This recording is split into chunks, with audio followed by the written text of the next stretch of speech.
네, 정치 현안 짚어보겠습니다. 정우김 전 새누리당 의원, 김성환 시사평론가 나오셨습니다. 두 분 어서 오십시오. 안녕하세요. 김 평론가님, 이종섭 전 장관 호주 대사 임명 문제를 놓고 여야가 연일 공방을 이어가고 있습니다. 더불어민주당이 윤석열 대통령과 대통령실 관계자들을 고위공직자범죄수사처에 고발했네요. 네, 이번이 두 번째 고발인데요. 네. 지난번에 이종섭 대사 임명 직후에 그때도 직권남용 혐의하고 범인 도피 혐의로 고발을 한 번 했었거든요. 이번에 이제 허위 공문서 작성 혐의인데요. 이게 무슨 얘기냐면 대통령실에서 공수처가 이종섭 대사 출국을 허락했다는 식으로 이제 발표를 하지 않았습니까? 네. 근데 실제로는 공수처가 우리는 거기에 협조하거나 아니면은 해외 출국에 동의한 적이 없다 이렇게 얘기를 했었잖아요. 네. 그 부분이 지금 허위 공문서 작성에 해당이 된다 이렇게 보고 있는 겁니다. 네. 그러니까 앞으로 뭐 공수처가 다 알다시피 많은 분들이 다 아시는 것처럼 공수처에는 여러 가지 이제 법률 내용이 포함되어 있는데요. 일단 그 3조를 보면 대통령과 대통령실에서 어떤 자료를 제출해달라고 요구하거나 아니면 의견 제시조차 할 수 없도록 되어 있습니다. 왜냐하면 네. 공수처가 수사 대상이 대통령하고 대통령실 관계자, 상급 이상, 그리고 대통령 배우자, 사촌인의 친족까지 수사할 수 있도록 되어 있거든요. 근데 대통령실에서 공수처가 수사하라 마라 이렇게 입장을 밝히게 되면 그게 일종의 수사 압박이 될 수 있기 때문에 그런 부분을 엄격하게 금지하고 있는데 대통령실이 허위 사실을 공표를 했다. 이 부분에 네. 대해서 문제 삼고 있는 겁니다. 정우김 전 의원님, 국민의힘은 공수처의 수사 지연이 문제의 핵심이다 이런 입장입니다. 네, 한동훈 위원장은 선거 전인데 바로 이 선거 직전에 정치적인 사안을 준비도 아직 공수처가 하지 않은 상태에서 강력하게 언론 플레이를 했기 때문에 이게 문제의 핵심이다. 그리고 일단 본인이 입국을 했는데 지금 수사가 이루어지지 않고 있는 것에 대해서 강력한 유감의 입장을 지금 표명하는 것인데요. 사실 지금 선거의 와중에 이종섭이라는 변수가 이렇게 튀어나오게 된 것은 국민의힘의 출마자들에게는 상당히 부담스럽고 뼈아픈 일인 것은 맞습니다. 네. 이런 가운데 공수처는 이 대사 소환 조사가 당분간 어렵다 이런 공식 입장을 내놨는데 당연히 이 대사 측은 공수처 방침에 강하게 지금 반발하고 있는 상황이고요. 이유가 뭡니까? 일단 공수처는 수사가 지금 할 준비가 되어 있지 않다고 얘기를 하는 거고요. 네. 이 대사 측에서 볼 때는 그러니까 수사를 이렇게 할 준비도 안 돼 있는데 왜 출국금지 조치를 취했느냐 이 부분에 대해서 지금 반발하고 있는 겁니다. 거꾸로 얘기하면은 지금 이 대사가 귀국한 상황에서 지금 할 거면은 지금 조사를 하라 이제 이런 압박을 가하고 있는 거라고 볼 수 있는데요.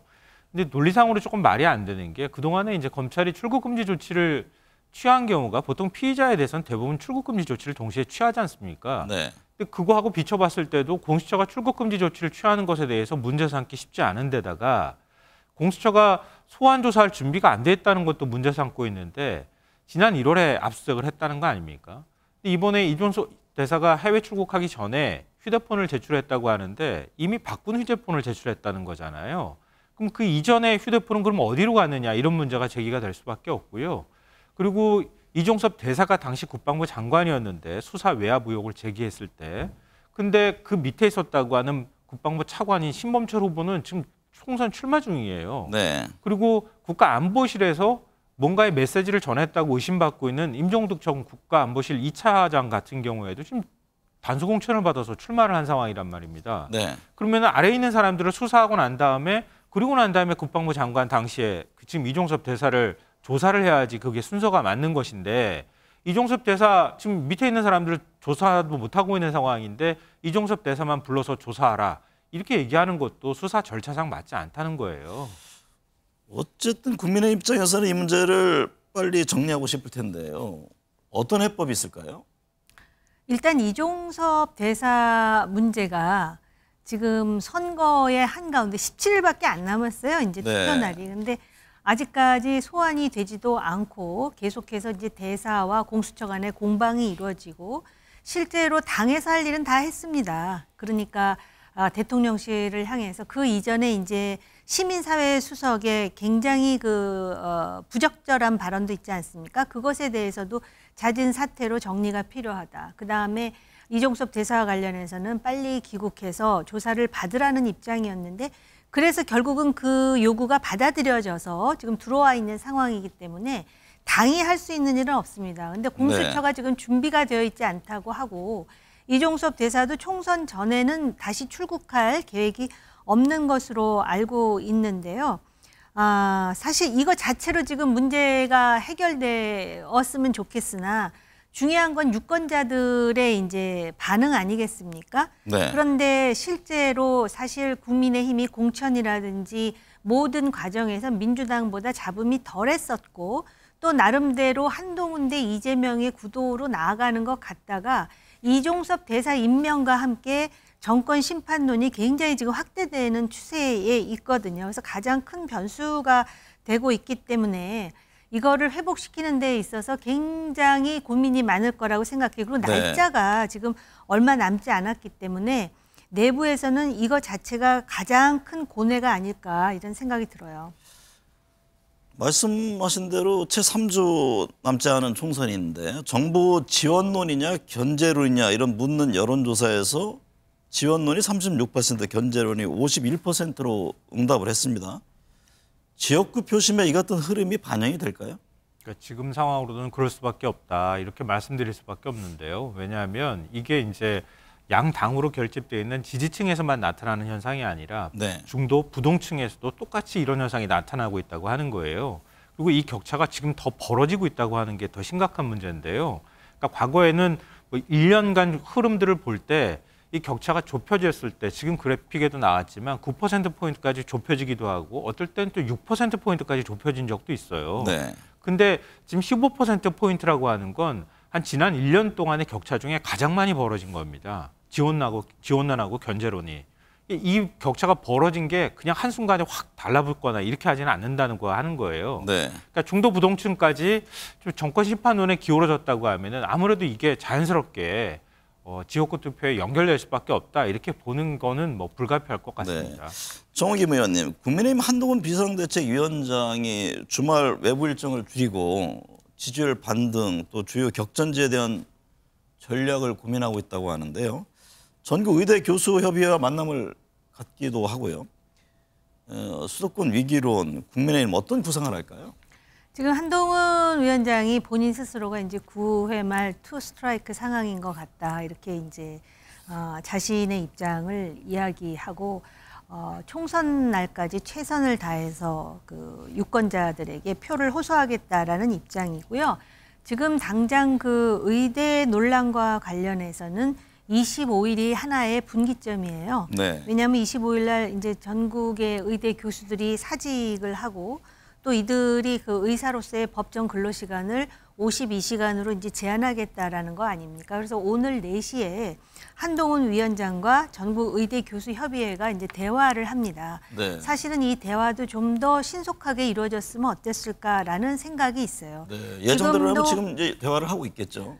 여론 조사를 보면은 의대 증원해야 된다라는 여론이 높아요. 그런데 이제 그 방법론과 관련해 가지고 유권자들이 피로감을 갖는 데다가 실제로 지금 이러한 그 분쟁 속에서 많은 그 피해를 보는 환자들이 생겨나는 거 아닙니까? 가족들하고. 그래서 지금 국민의힘으로서는 위기론에 가깝게 하는 게 사실이고요. 그럼에도 불구하고 이 한국 선거라는 게 말입니다. 끝날 때까지 끝난 게 아니고 또 그 와중에 어떤 돌발 변수가 나올지 몰라요. 그렇기 때문에 진인사 대천명하는 마음가짐으로 지금 그 소위 수권 여당으로서 책임 여당으로서 앞으로 국정을 위해서 어떠한 공약을 내놓을 것인가 끝까지 최선을 다하는 것이 유일한 방법 아닐까 생각이 듭니다. 김성환 평론가님, 한동훈 위원장이 이번 주에 박근혜 전 대통령을 예방한다고 하는데요. 박근혜 전 대통령 탄핵 사건 변호를 맡았던 도태우 변호사 이게 공천 취소된 데 따른 여론 부담을 의식한 것 아니냐, 아니면 또 보수층 결집을 위한 것이다, 이런저런 뭐 해석들이 나옵니다. 어떤 배경으로 이해하세요? 일단 뭐 그 대통령의 국정수행 지지율에 대한 어떤 지지 의사도 좀 떨어지기도 했고, 그리고 지금 정당 지지율도 역시 마찬가지 현상이 나타나고 있다. 이렇게 얘기를 하면서 그러니까 그 원인이 도태우 변호사 공천 취소 문제 때문 아니냐 이렇게 분석이 되고 있는데요. 네. 그러니까 지금 국민의힘에서는 그렇게 바라보고 있는 거죠. 그러니까 박근혜 전 대통령 찾아가서 좀 흔들리는 TK 민심, TK뿐만 아니라 사실은 우리가 호남 민심에 대해서도 얘기를 하고 있지만 TK 민심이 수도권 민심하고도 연결이 되고요. PK 민심도 역시 마찬가지입니다. 근데 TK, PK 양쪽 다 지금 그 여론이 별로 안 좋아지고 있다고 하는 얘기가 나오니까 네. 그 여론을 동시에 수도권하고 같이 잡겠다고 하는 전략인 것 같은데 근데 저는 도태우 변호사 공천 취소 문제 이것만 있다고 생각하지는 않아요. 네. 그러니까 아까 이종섭 문제 저희가 계속 얘기를 하고 있는 거지만 이종섭 대사 문제나 뭐 황상무 시민사회수석 발언이라든가 이런 것들을 통해서 전반적으로 지금 정권 심판론이 커지고 있는 상황이란 말이에요. 또 역으로 그동안에 대통령에 대한 지지 의사를 확실하게 가지고 있었던 지역에서도 실망감이 커지고 있는 거라고도 볼 수 있거든요. 네. 그러니까 단순히 박근혜 전 대통령을 만났다고 해서 금방 이렇게 뒤집어질 여론 같아 보이진 않는다. 네. 이게 사실은 훨씬 더 심각한 문제가 아닐까 싶습니다. 정호겸 전 의원님, 서해 소위날 기념식에서 윤석열 대통령과 한동훈 위원장이 만났는데요. 뭐 공천이라든가 이종섭 대사 처리 문제 등을 놓고 다시 갈등이 있는 것 아니냐 이런 얘기가 흘러나온 바가 있잖아요. 네. 봉합 국면에 접어든 겁니까? 지금은 그 봉합 국면에 접어든 것을 보여줄 수밖에 없는 네. 상황이라고 보고요. 1차 갈등 때만 하더라도 유권자들이 그거를 굉장히 신박하게 보는 측면이 있었어요. 당정 관계가 이제 수평적 관계로 변화하는 게 아닌가라는. 그런데다가 또 그 이후에 한동훈 위원장 중심의 어떤 공천이라는 것이 상대적으로 안정적으로 하면서 민주당처럼 자기 세력이 아닌 그 인사들을 학살하는 차원의 그런 공천은 아니었기 때문에 네. 지금도 여론을 보면 공천과 관련해서는 국민의힘의 점수를 높게 주거든요. 네. 그런데 문제는 뭐냐면은 아까 우리가 몇 번이나 반복해서 얘기하지만 이종섭 대사 문제라든지 그 외에 이제 부적절한 그런 발언 때문에 어떻게 보면은 정권 심판론이 이렇게 그 바닥에 잠재되어 있는 것을 판도라의 상자를 열듯이 오히려 대통령실에서 스스로 연 것 같은 분위기를 만든 것이죠. 네. 이런 상황에서 이걸 수습하기 위해서 한동훈 위원장이 두 가지 요구를 하지 않았습니까? 그때 2차 윤한 갈등이 있다라는 그런 많은 언론 보도가 나왔는데 다행히도 대통령이 그 부분과 관련해서 받아들였잖아요. 네. 그런데 그 다음에 비례대표 공천 문제가 또 불거졌습니다. 그리고 비례대표 공천 과정에서 일단 수습은 했으나 여전히 이야기가 나올 만한 몇 가지 쟁점이 있었잖아요. 그러다 보니까 2차 윤한 갈등과 관련해서는 갈등 자체를 건강하게 보질 않고 이거 총선 앞에 상당히 시끄러워지는구나라는 그런 우려와 인식이 있었어요. 그래서 서해 수호의 날 기념식뿐만이 아니라 지금은 그 당정 간에 갈등이 없다라는 거를 이제 상당히 그 강조하는 그런 국면이 된 것이죠. 근데 사실은 말입니다. 네. 민주정당에서는 갈등이 자연스러운 거예요. 갈등이 없이 어느 한 개인이라든지 한 주도 세력에 의해서 다른 세력이 완전히 짓밟아지는 거 이건 민주적인 게 아니거든요. 네. 그럼에도 불구하고 이 당정 간의 이러한 어떤 파열음에 대해서 우려하거나 또 이걸 이용하려는 목소리들이 있다 보니까 없다라는 걸 상당히 지금 강조하고 있는 것 같습니다. 여권 일각에서는 한동훈 비대위원장 단독으로 선거를 끌고 가는 게 한계가 있는 것 아니냐 이런 지적도 나온다고 하는데요. 선대위 체제의 변화 가능성도 있습니까? 2주 남짓 남았는데 선대위 체제를 어떻게 변화할 수 있겠습니까? 네. 변화한다 하더라도 지금 원톱 체제인 한동훈 비대위원장 체제에서 그걸 또 다른 누군가를 또 데려오는 것도 쉽지 않을 거고요. 네. 물론 이제 실무적으로 바꿀 수 있는 여지는 남아 있겠지만 아무리 바꾼다 하더라도 바꿨다고 국민들의 평가가 달라질 것 같지는 않다 이렇게 보이고요. 결국 국민의힘은 그동안 한동훈 비대위원장에 너무 지나치게 의존한 것도 하나의 문제라고 지적될 수밖에 없어요. 우리 경제에서도 계란을 한 바구니에 담지 말라고 얘기했는데 한동훈 위원장 선거로 이번을 치르려고 했던 거 아닙니까? 네. 그러면서 정권 심판론을 좀 희석시키는 전략으로 가겠다는 건데 한동훈 위원장이 사실 좀 멋지게 정치하길 기대했던 분들이 많을 거예요. 그런 네. 기대 심리가 한동훈 위원장에 대한 지지로 좀 모였다고 생각하거든요. 근데 그동안에 사실은 보여준 게 이재명 대표 공격하거나 민주당 공격하는 것밖에 없다. 이런 것에 대한 피로감이 좀 누적된 측면이 있다고 보이고요. 네. 둘째로는 저희가 뭐 눈차 얘기하는 것처럼 그러니까 선거를 앞둔 상황에서 한동훈 위원장이 뭔가 하더라도 대통령이 나서면 할 수 있는 게 없구나라는 걸 이번에 확인한 거 아닙니까? 그러니까 아무리 여권 지지자라 할지라도 이번 선거 앞둔 상황에서 싸움하거나 갈등할 수 있는 부분이 있다 하더라도 서로 하지 말았어야 된다고 보는 건데 대통령이 노골적으로 불쾌감을 드러냈다고 하는 얘기가 나오고 한 위원장하고 2차 뭐 대전을 치르니 2차 충돌을 했다고 하는 언론 보도가 나오고 그 이후에도 뒤끝이 개운치 않은 결말이었단 말이에요. 이런 모습들을 보면서 여권이 과연 아니고 윤석열 대통령이 과연 계속 국정을 이런 식으로 끌고 갈 선거를 이겨가지고 끌고 갈 의지가 있느냐 이런 부분들을 좀 의심받고 있는 상황이다. 거기에 네. 따르는 이 뭐랄까 심판 여론 아니면은 실망 여론이 지금 계속 반영되고 있는 상황이다 이렇게 봐야 될 것 같습니다. 위기 의식과는 달리 정영환 국민의힘 공천관리위원장이 153석 플러스에서 한 170석은 돼야 하지 않나 생각한다고 밝혔습니다. 어떤 배경으로 보세요?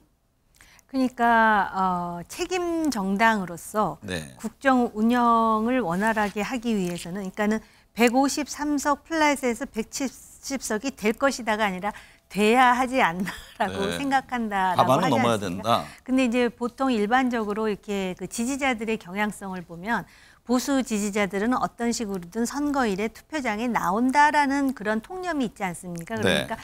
최대한 나와서 투표해달라라는 자신의 어떤 그 희망을 이렇게 표출한 것이 아닌가. 그러면서 1, 2주 후에는 다시 상승 곡선을 그어서 치고 올라갈 것이다라는 기대감을 표출했습니다. 이런 심리적인 무장은 굉장히 중요하다고 생각을 해요. 끝까지 최선을 다하는 것이고 그런 차원에서 한동훈 위원장이 오늘 의대 교수협의회에서 또 어떤 대화의 결론을 낼지도 좀 지켜봐야 될 것이고요. 이게 지금 일희일비할 것이 아닌 것이 요번에 보면은 전혀 공천 못 받을 사람이 마지막 순간에 공천이 되기도 하고 네. 또 다 된 줄 알았는데 등록일 지나서 지금 취소가 되는 사람도 있잖아요. 네. 그리고 한국 정치는 생물과 같다라고 얘기하지 않습니까? 그래서 제가 요기 베라의 말을 인용해서 끝날 때까지 끝난 것이 아니다. 그러니까 그 보수 정당의 공관위원장이 그 정도는 돼야 되지 않느냐 치고 올라갈 것이다 하고 이렇게 붐업하는 것 같습니다. 말씀하신 사항이기도 한데요. 민주당이 세종시갑 이영선 후보를 공천 취소하고 제명 조치했습니다. 갭투기 의혹이 제기된 이 후보가 재산 보유 현황을 허위로 제시했다는 게 이유인데요. 의석수를 한 석 포기하면서까지 선제적 강경 조치를 한 배경은 어떻게 보세요? 일단 선거는 뭐 어떤 방식으로든 계속 치러가는 과정에서 악재라는 건 나올 수밖에 없는 거거든요. 네. 근데 국민들이 제일 민감하게 반응하는 게 성추문과 관련돼 있는 거, 막말. 여기에 더불어서 부동산 문제란 말이에요. 근데 지금 이영선 후보가 당에 제출했던 자료하고 선관위 제출 자료하고 다르다는 거 아닙니까? 네. 당에 제출했을 때는 갭투기 의혹이 없는 것처럼 그렇게 제출을 해놓고 선관위에 자료 제출하는 재산 등록한 내용들을 보니까 뭐 제가 좀 얼추 세보니까 아파트, 오피스텔 뭐 이렇게 합쳐서 상가까지 11채더라고요. 근데 그게 자기 자산은 1억 남짓밖에 안 되고 네. 전체 그 가액으로 보면 한 39억 가까이 되는 상황인데 37억 원 넘게 대출을 받았다는 거예요. 이 당에서 도저히 용납할 수 없다. 이 당에 허위로 자료를 제출한 건 당헌당규 위반이다. 이런 부분들이 하나 있을 거고 네. 또 이런 악재가 발생했을 때 특히 부동산 투기와 관련되는 문제가 있을 때 이걸 집중적으로 어떤 국민의힘에서 문제 제기를 하면 민주당이 방어하기가 매우 어렵거든요. 네. 그러니까 이런 면에서는 아예 빨리 싹을 자르는 게 좋겠다. 악재가 나온다 하더라도 그 이후에 사후 조치를 얼마나 신속하게 하느냐가 중요하기 때문에 그런 문제에 있어서는 한 석을 잃는 한이나 버리는 한이 있더라도 다른 의석을 지키는 전략을 선택했다 이렇게 생각합니다. 이재명 대표가 정권 심판론 실정문에 목소리를 높이고 있습니다. 한편에서는 특유의 사이다 발언이 다시 시작됐다 이런 분석과 함께 조국 혁신당과 선명성 경쟁을 하고 있다는 얘기가 나오네요. 네, 그 조국 혁신당 대표가 사실은 상당히 간명하잖아요. 그리고 네. 그 나름대로 이 지지자 내지는 유권자들이 받아들이기에 아주 쉽고 명쾌한 그런 주장들을 내놓지 않습니까? 그것에 대해서 찬성하든 반대하든 그러다 보니까 진영의 왼쪽에 있는 유권자들이 그 조국 혁신당과 조국 대표에 대해서 굉장한 관심과 지지를 보내고 있습니다. 그것이 무엇으로 나타나느냐면 최근에 여론조사를 보면 비례대표 지지 여론이 조국혁신당이 어떤 여론조사는 지금 그 민주당의 위성정당보다도 더 압도하는 것까지 나오고 있습니다. 네. 그리고 또 일각에서는 만약에 조국혁신당이 지역구 후보까지 냈다면은 이 판세가 상당히 더 그 다이나믹하게 움직였을 거다라는 그런 그 가정법적인 그런 단언을 하는 목소리도 나오거든요. 그러다 보니까 이재명 대표로서는 이러한 조국 혁신당을 의식하지 않을 수가 없죠. 그러다 보니까 몰빵이라든지 또는 우군보다는 아군이라는 논리로 지금 조국 혁신당을 경계하고 있는데요.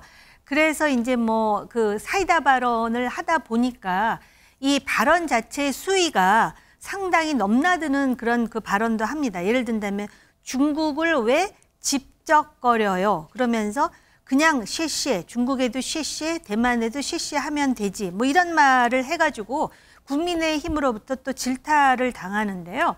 이 국제정치학의 유명한 교과서에 보면 국력의 중요 요소로 국가와 국가 지도자의 품격이라는 게 나오거든요. 네. 근데 국내 정치도 마찬가지일 것 같아요. 각 정당 대표나 지도자의 언행이 가지는 품격도 굉장히 중요할 것 같습니다. 근데 네. 이찍이라든지 쉐쉐라든지 이런 말들이 과연 품격 있는 용어인가? 이게 오히려 국민의힘하고 비교할 것도 없이 조국 혁신당의 조국 대표와 또 비교가 되는 측면이 있거든요. 네. 그래서 최근에 이재명 대표도 민주당 입단속하면서 셀프 입단속을 했다는 말까지 나오는 것 같습니다. 네. 김성환 평론가님, 한동훈 위원장이 선거가 끝나도 남아서 봉사하겠다면서 총선 후 유학설에 선을 그었는데요. 총선 뒤에 공적으로 봉사한다. 무슨 뜻일까요? 그래서 왜 봉사를 언급했나 굉장히 저는 의아하기도 하고 그런데요. 네. 그러니까 지금 한 위원장이 대통령하고 갈등하고 있다. 또 봉합되지 않았다고 하는 여론이 나오는 상황에서 선거 끝나고 난 다음에 한 위원장이 해외로 나가는 거 아니냐 이런 이제 각종 설이 나오기 시작했잖아요. 네. 근데 지금 선거를 진두지휘하는 사람이 마치 도망가듯이 해외를 나가겠다고 하면 그러면 리스크가 커지는 측면도 있고 한 위원장 믿고 어떻게 투표하지? 이런 마음들이 생겨날까 봐 아마 이렇게 단속하는 발언을 한 것이 아닐까 싶고요. 저는 봉사라고 하는 단어를 사용한 걸 보면서 오세훈 서울시장 모델을 생각한 거 아닌가 이런 생각도 네. 좀 했어요. 네. 그러니까 해외 안 나가겠다고 말하지는 않았거든요. 그걸 반박하면서. 네. 그러니까 오세훈 전 시장이 무상급식 투표 실패하고 난 다음에 서울시장직 그만두고 그러고 난 다음에 코이카 해외 봉사단으로 나갔단 말이에요. 그리고 네. 한 아프리카나 이런 데 1년 동안 봉사를 하고 들어온 적이 있는데 그러니까 해외 안 나가겠다고 하면서 봉사를 언급한 게 혹시 그런 모델을 생각한 거 아닌가도 싶은데 어찌됐든 간에 이런 얘기들이 계속 나오고 있는 것은 한 위원장뿐만 아니라 국민의힘 안에서도 좀 악재가 될 수 있다. 이런 점을 우려한 것 같습니다. 이재명 대표 뭐 총선 결과에 따라서 정치적 입장이 크게 달라지겠죠. 총선 이후 잠룡들의 운명은 어떻게 보세요? 제가 볼 때 이번 선거에서 가장 고 노무현 대통령의 어투를 좀 활용하자면 재미를 볼 사람은 조국 대표가 아닐까 네. 그런 생각이 들고요. 그다음에 지금 잠룡들 중에 특히 국민의힘 잠룡들은 여전히 다크호스로 남기 위해서 정말 이번 선거에서 단 한 표 차이로라도 승리를 거머쥐어야 되는 것이고요. 제가 볼 때는 이 잠룡들의 운명도 운명이지만 총선 이후에 각 진영 내에 어떤 그 다이나믹한 상황이 펼쳐질지 예를 든다면은 국민의힘 진영과 관련해서는 대통령과 한동훈 위원장과의 관계라든지 또 민주당 관련해서는 이재명 대표와 조국 대표 두 사람 다 사법 리스크가 굉장히 크기는 하나 그런 그 관계 동학이 사람들로 하여금 그 막장 정치 속에서도 여전히 관심을 견인하는 요소가 되지 않을까 그런 생각이 드네요. 정계 개편이라든가 총선 뒤에 그런 움직임도 있을까요? 그럴 가능성도 있을 것 같은데요. 지금으로서는 뭐 선거를 일단 당장 치르는 게 중요하니까 네. 예단하기는 어렵지만 어찌됐든 이 선거 이후에 대한 책임론이 굉장히 거세게 불지 않겠습니까? 네. 그런 면에서는 책임론을 두고도 여러 가지 갈등 요인들이 생길 가능성이 있어 보입니다. 네, 오늘 두 분 말씀 감사합니다.